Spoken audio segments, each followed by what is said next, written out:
আসসালামু আলাইকুম। আমি আজকে কথা বলবো হায়ারের রিভাইভ এসি না, খুবই চমৎকার মডেলের একটা এসি। আপনারা যারা হায়ারের 1.5 টন এসি পারচেস করার কথা ভাবতেছেন তারা কিন্তু হায়ারের এই যে রিভাইভ কুল যে এসিটা আছে, আমি যদি ফিচার্স নিয়ে বলি, এটা কিন্তু পারচেস করতে পারবেন। এটাতে আপনার নো নয়েজ ইউজ করা হয়েছে এবং hyper PCB with voltage range. তো এটার কাজ হচ্ছে কার আপনার বিদ্যুৎটা যখন আসবে কিংবা যাবে, তো সেই মুহূর্তে কিন্তু সার্কিটের উপরে কোনো ধরনের প্রেশার ক্রিয়েট হবে না।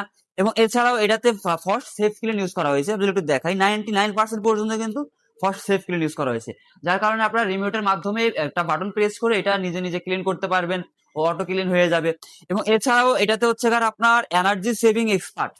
হায়ারের এসিটা আপনার 65% পর্যন্ত বিদ্যুৎ সেভিং করবে, যেহেতু এটা ইনভার্টার সিরিজের এসি। তো সেই ক্ষেত্রে এটা ওয়ারেন্টিটাও বেশি পাচ্ছেন আপনারা, 12 বছরের কম্প্রেসার, 5 বছরের স্পেয়ার পার্টস এবং 5 বছরের সার্ভিস। কভার কন্ডেন্সার গোল্ডেন ফিন্স এবং আপনার আউটডোরে গোল্ডেন ফিন্স থাকবে, কভার কন্ডেন্সার থাকবে, পাইপটা থাকবে কভারের। এবং এছাড়াও এটা ফায়ার প্রুফ পিসিবি ইউজ করা হয়েছে, যার কারণে আগুন ধরার ভয় থাকবে না পিসিবি বোর্ডে। এবং হচ্ছে এটা কিন্তু R32 গ্যাস, যার কারণে বাস্ট হওয়ার ভয় থাকবে না। সো এটা কিন্তু একটা মডেল হয় 1.5 টন। যারা এই 1.5 টন হায়ার এসিটা পারচেস করতে চাচ্ছেন তারা যোগাযোগ করুন আমাদের স্ক্রিনে দেওয়া নাম্বারে কিংবা এসএল ইলেকট্রনিক্স এর ওয়েবসাইট কিংবা ফেসবুক পেজে। ধন্যবাদ সবাইকে।